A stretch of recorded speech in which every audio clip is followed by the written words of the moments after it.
Hello everyone, welcome back to the multi cloud talk. तो हम आ चुके हैं आपके लिए बहुत ही इंटरेस्टिंग सा क्यूए सेशन लेकर। तो आज का हमारा टॉपिक है एसक्यूएल ऑप्टिमाइजेशन परफॉर्मेंस। तो ये सब जानने के लिए आज हमारे साथ है Umesh Srivastava. Thank you so much sir for joining us. Sir, हमारी ऑडियंस के लिए एक शॉर्ट इंट्रो दे दीजिए। Yeah, my name is Umesh Chandra Srivastav. I'm a senior software engineer working with the multi-cloud for you technologies. I have a solid expertise in .NET technology and the database systems. Today we are going to discuss about the SQL performance and optimization. So I'm happy to discuss about and explain regarding the optimization and performance. So sir, what exactly is SQL performance optimization? जी, देखिए ये optimisation क्या होता है। सबसे पहले performance क्या होता है। परफॉर्मेंस मींस एग्जीक्यूशन, जो क्वेरी हम लिखते हैं उसमें एग्जीक्यूशन में कितना टाइम लेता है। मतलब एक क्वेरी हमने लिखा है उसे कितना सीपीयू यूटिलाइज हो रहा है, ये सब चीजें होती है परफॉर्मेंस। एंड ऑप्टिमाइजेशन ये होता है कि जब हम एग्जीक्यूशन टाइम को कम करते हैं और क्वेरी को रिजल्ट लाने में फास्ट कर देते हैं और क्वेरी को प्रॉपर तरह से लिखते हैं कि वो ज़्यादा सीपीयू को ना कंज्यूम करे, ज़्यादा रिसोर्सेज को ना यूज करे, उसे ऑप्टिमाइजेशन कहते हैं हम। So it's all about the speed. अगर हम क्वेरी फास्ट होगी, यदि हमारी क्वेरी फास्ट होगी तो हमारा लोड कम होगा और रिस्पॉन्स टाइम बेटर होगा। क्वेरी स्लो क्यों होती हैं? क्या रीज़न होता है कि हमारी क्वेरी स्लो हो जाती है? हम क्या ऐसी गलती करते हैं? सबसे पहले तो मैं बताऊंगा कि आपको कि क्वेरी जैसे स्लो है तो उसे चेक कैसे करते हैं। तो हमारे पास एग्जीक्यूशन प्लान होता है जो कि हम किसी भी क्वेरी को स्लो है वो with the help of explain tool हम उसको चेक कर सकते हैं कि क्वेरी क्यों स्लो है। क्वेरी स्लो हो सकती है, उसका रीजन हो सकता है कि उस टेबल पे इंडेक्सिंग ना बना हो या फिर जॉइंट प्रॉपर यूज ना हुआ हो, ये सब चीज़ें हो सकती है। और जैसे कि हम क्वेरी प्रोफाइलर भी यूज करके चेक कर सकते हैं कि क्वेरी क्यों टाइम ले रहा है। और अभी तो जैसे कि डीएमबीज जो होता है, it is a very full powerful tools in SQL to check the query performance.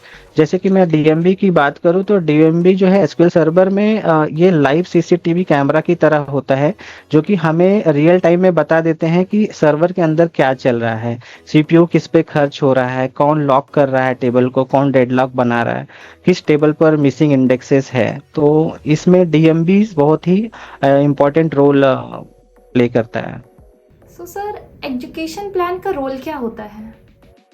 Education plan इतना इम्पोर्टेंट है जिसमें आप चेक कर सकते हैं कि क्वेरी क्यों स्लो हो रहा है। आपको रीजन चल सकता है कि क्वेरी स्लो होने का कारण क्या है।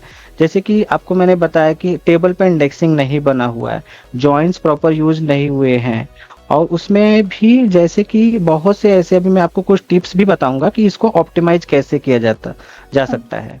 सो हम इंडेक्स परफॉर्मेंस को कैसे इम्प्रूव कर सकते हैं? जी, देखिए इंडेक्सिंग में क्या होता है कि हमें हमेशा स्मार्ट इंडेक्सिंग करनी चाहिए। स्मार्ट इंडेक्सिंग का मतलब होता है कि नो रैंडम इंडेक्स क्रिएशन। हम लोग क्या करते हैं कि टेबल के किसी भी कॉलम पे इंडेक्स बना देते हैं, तो हमें कभी भी ब्लाइंड इंडेक्सिंग नहीं करनी चाहिए। पहले तो ये अपने को पता करना चाहिए कि क्वेरी में फिल्टर और ज्वाइन और शॉर्ट किन कॉलम्स पे हो रहा है और उन्हीं कॉलम पे हमें इंडेक्स बनानी चाहिए। और जैसे कि वेयर क्लाउज के अंदर जो भी कॉलम्स आ रहे हैं, जॉइंट्स के अंदर जो कॉलम्स आ रहे हैं, ऑर्डर बाय, ग्रुप बाय, इन्हीं कॉलम से हम बनाएं तो हमारा टेबल का जो भी रिजल्ट आउटपुट होगा that will be very fast. So indexing is all about balance. यदि इंडेक्सिंग का बैलेंस करेक्ट होगा तो हम उसे इम्प्रूव कर सकते हैं। जी ओके। जी, और तो हमेशा हमें कवरिंग इंडेक्स बनाना चाहिए कि जब हम क्वेरी को टेबल पे फेच करते हैं तो वो बार बार टेबल को लोड नहीं करता है, तो इसलिए हमें हमेशा कवरिंग इंडेक्स भी बनाना चाहिए। Sir, best query optimization rule क्या होता है और डेवलपर्स ऐसी कौन सी मिस्टेक करते हैं क्वेरी लिखते टाइम? हाँ, तो ये मैं आपको बताऊंगा। जैसे कि सबसे पहला है कि आपको सिलेक्ट ऑल फ्रॉम टेबल। आप कोई भी डेटा फेच करते हैं तो सिलेक्ट ऑल मत करिए। आपको टेबल में 50 कॉलम्स है और आपको सिर्फ 5 ही कॉलम के डेटा का रिक्वायरमेंट है, तो आप सिर्फ उसको स्पेसिफाई करिए कि ये कॉलम का मुझे कॉलम्स के डेटा चाहिए और मुझे वही कॉलम्स के डेटा आपको क्वेरी में लिखने हैं। फर्स्ट ये हो गया। सेकंड ये होता है कि आप जो है ना वेयर क्लाउज के अंदर या जॉइंट्स करने के टाइम में फंक्शन का यूज मत करिए। जैसे कि मैं बता रहा हूँ आपको कि लोअर कर देते हैं कैसे, जैसे कि आप सॉर्टिंग कर रहे हैं नेम से या सर्च कर रहे हैं या वेयर कंडीशन में आपने लिखा है कि where name equal to Umesh, तो उसमें भी लोग लोअर एंड अपर ऐसे करके चेक करते हैं। तो वो एक फंक्शन होता है जो कि वो यूज नहीं करना चाहिए। वो यूज करने से क्या होता है, पूरा टेबल स्कैनिंग करने लगता है और जिससे आपका मेमोरी यूटिलाइजेशन बढ़ जाता है। तो ये चीज़ अवॉइड करनी चाहिए। थर्ड ये है कि प्रॉपर इंडेक्सिंग और ऑन फिल्टरिंग कॉलम्स पे करना चाहिए। फोर्थ है कि अवॉइड डिस्टिंक्ट्स। हम जो है कि जैसे कि यूनिक रो लेने के लिए पाने के लिए हम लोग क्या करते हैं, डिस्टिंग का यूज करते हैं, जो कि क्या करता है कि पूरे टेबल को सॉर्टिंग करता है और हाई सीपीयू यूसेज करता है। ये चीज नहीं करनी चाहिए। फिफ्थ ये है कि हम लोगों को इफ एग्जिस्ट यूज करना चाहिए इंस्टेड ऑफ इन क्लाउज। और नेक्स्ट है ये है कि अपडेट डिलीट एंड इंसर्ट जब हम करते हैं तो समटाइम हम बड़े डेटा पे काम करते हैं और इंसर्ट डिलीट अपडेट करते हैं। तो जब बहुत लार्ज डेटा हो तो हमें बैच का यूज करना चाहिए। बैच में हमें इंसर्ट डिलीट अपडेट करना चाहिए। नेक्स्ट दूसरी चीज है कि कॉम्प्लेक्स क्वेरी में आप टाइम टेबल का यूज करें।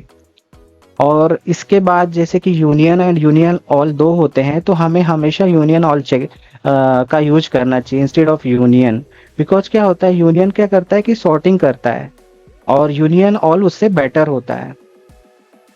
और उसके बाद हमें वाइल्ड कार्ड अवॉइड करना चाहिए। जैसे कि अगर मैं क्वेरी में करता हूँ सर्च की लाइक कंडीशन से कि लाइक नेम लाइक उमेश, और मैं परसेंटेज जो है वो वाइल्ड कार्ड यूज करता हूँ, स्टार्टिंग में करता हूँ, वो स्टार्टिंग में ना करके हमें एंड में करना चाहिए।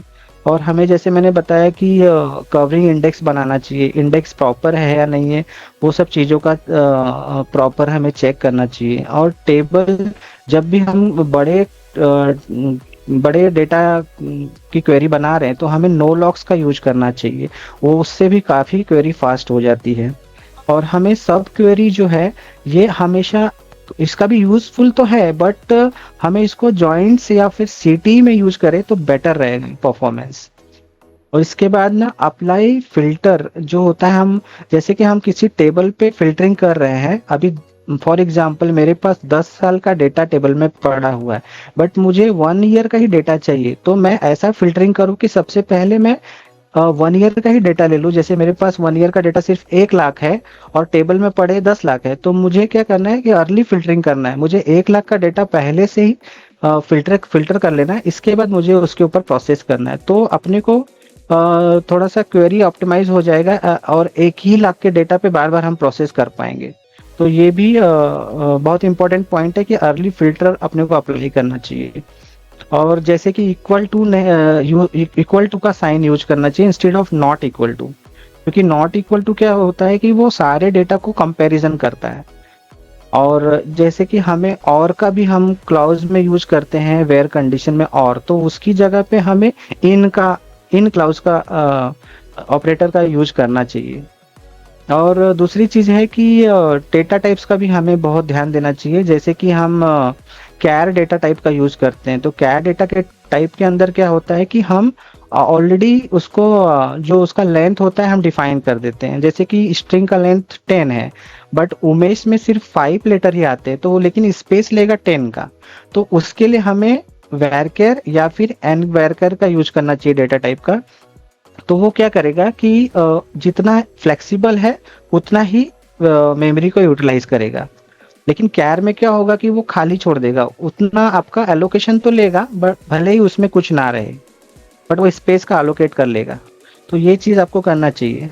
दूसरी चीज है कि आपको इम्प्लिसिट कन्वर्शन नहीं करना चाहिए। जैसे कि हम कंपैरिजन करते हैं स्ट्रिंग टू इंटीजर में या फिर डेट टाइम में, तो ये सब चीज अवॉइड करना चाहिए। जैसे कि स्ट्रिंग है तो स्ट्रिंग में ही आपका डेटा टेबल में रखे, इंटीजर है तो इंटीजर का ही रखे। और लास्ट में आपको बता रहा हूँ कि पार्टीशनिंग जो है वो बहुत इंपॉर्टेंट है। अगर हम लार्ज डेटा सेट पे काम करते हैं तो पार्टीशनिंग क्या करता है कि एक ही टेबल को मल्टीपल सेगमेंट में डिवाइड कर देता है। जैसे कि फॉर एग्जांपल मैं एक टेबल है मेरे पास जिसमें वर्ड के रिकॉर्ड्स है और उसके अंदर रीजन कॉलम है, और मुझे चाहिए कि मुझे इंडिया रीजन पे मुझे ये डेटा एनालिसिस करना है, तो मैं रीजन वाइज पार्टीशनिंग कर दूंगा, तो मुझे वही सेट के डेटा और एनालिसिस पे काम कर पाऊंगा, जिससे मेरा क्वेरी बहुत ही ऑप्टिमाइज हो जाएगा। ये सब चीजें ध्यान रखनी चाहिए। Okay, thank you so much sir. Sir आपने सारे मतलब क्वेश्चंस का आंसर एक में दे दिया, मतलब एकदम डीप एक्सप्लेनेशन थी। Thank you so much sir. जी thank you so much for your valuable insight.